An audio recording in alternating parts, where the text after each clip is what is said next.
Hello and welcome to this Astranti bite-sized video. Now what you see in front of you is an extract from our P2 module on budgeting, and in this video we're specifically going to be honing in on the behavioural aspects of budgeting, which will help you in both your P2 and P1 exams. Now, if you want to see more materials like this, including the one that you see in front of you, you can head on over to the Astranti website where we offer our full course of CIMA materials. Now, without further ado, I'll hand you over to our subject expert.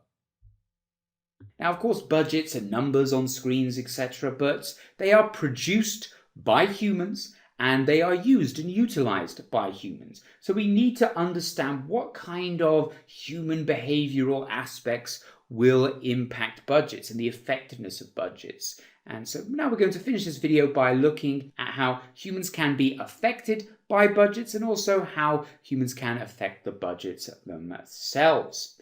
And it's important to do this because remember that the pure economic controls and all these sorts of things is only half the picture. We have to understand the individuals that are going to use these budgets. And it's imperative that a budget actually achieves something. It actually helps move an organization towards its overarching goals, because a budget, for no real reason other than the sake of having a budget, is not helpful. For example, in the UK police force, in 2018, they were basically arresting everyone, arresting loads of people for tiny, trivial things.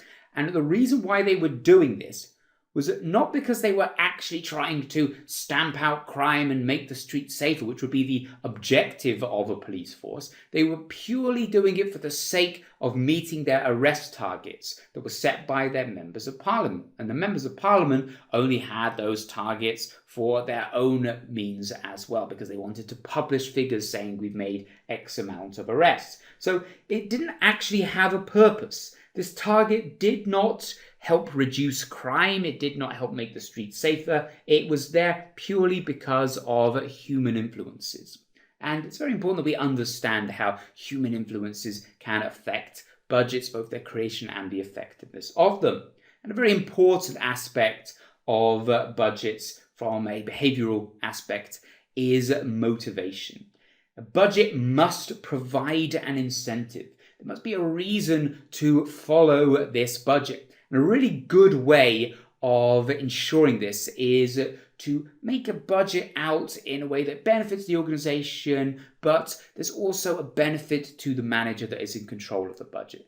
Therefore, the manager will work towards their own goal, which in turn is the goals of the organization. So perhaps offering the manager a bonus if they exceed the budgeted profits. Now, this is in the business's best interest because it will make more profit than it expected, and it's also in the manager's interest because they make their bonus.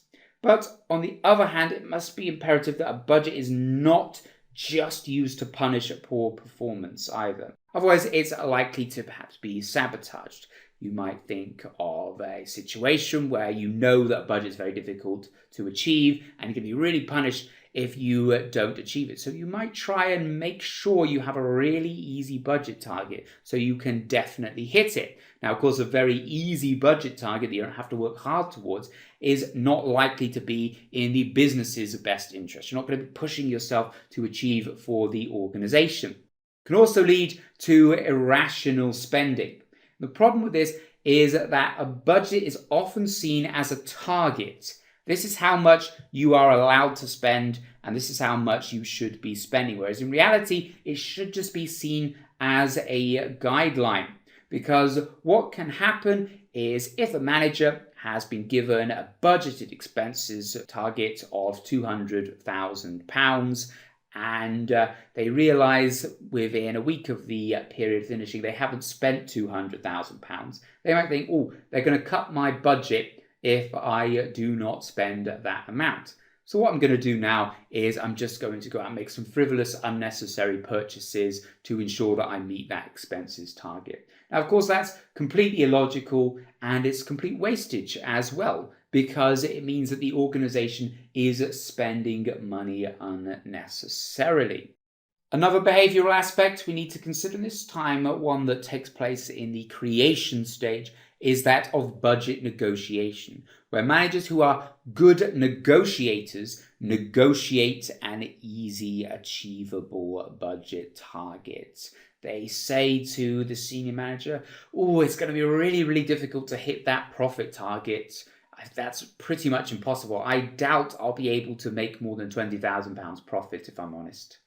Now, in reality, they know they'll easily be able to hit £25,000 profit, but they negotiate a target of 20,000. And then when they hit 25,000, everyone's like, wow, that manager, they're so good. They thought they were only going to be able to produce 20,000 in profit. They made 25,000 in profit.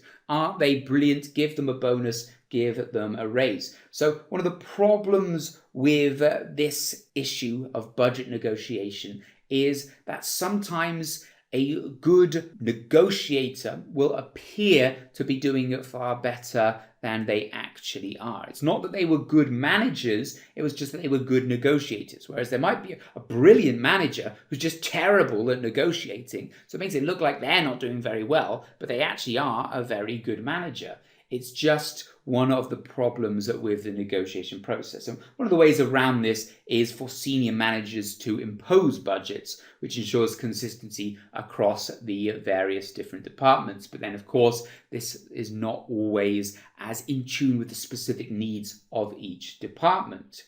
And another problem with budgets is it often leads to a very short-term mindset, a short-term focus, where long-term opportunities are ignored because they are focusing on generating profit in the short term. If you've got to meet a profit target of £300,000 and you need to focus on things that are going to get you profit here and now in order to reach that target, you're unlikely to accept a new project which is going to cost an absolute fortune and isn't going to pay you any profit for a couple of years. But in reality, that project might be really, really beneficial for the organization in the long term. So one of the problems with budgets is it does sometimes put people in that short-term mindset where they are playing safely in order to meet their budgets rather than taking risks and taking opportunities. And with that, we have unfortunately come to the end of the video, but I do hope that you've enjoyed watching. And remember that if you want to see more content like this, you can head over to the Astranti website, where we have mocks, revision notes, and a wide array of other study materials to help make sure that you nail your exams. We also update this channel twice a week, so make sure to hit that like button and subscribe to the channel with notifications turned on. This will make sure that you don't miss a single video from us. And a final note, you can find us on all the usual social media platforms, including Instagram, Twitter, LinkedIn, and Facebook. So please follow us on all of those platforms and you'll see regular updates to help you pass your exams. And thank you, and I hope to see you again on a future video soon.